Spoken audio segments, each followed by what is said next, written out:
Hello! For today's video, tayo ay magluluto ng tuna sisig. Igisa natin ang bawang, isunod natin ang konting sibuyas, isunod ang ating century tuna. 2 can ang ginamit natin dito at ang isa ay maanghang.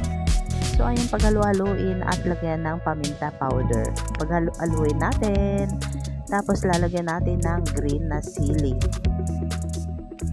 Halo-haluin. Siyempre, lalagyan natin ng itlog. Kita nyo naman kumukulo-kulo na.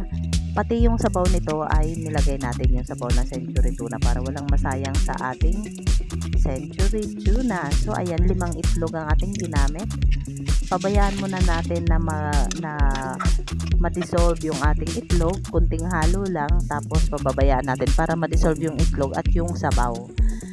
And then, ilalagay natin yung ating sibuyas.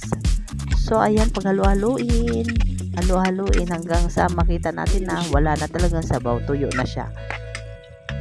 So, ayan. Paghalo-haluin natin. Asin lang ang ginamit natin dito na pampalasa.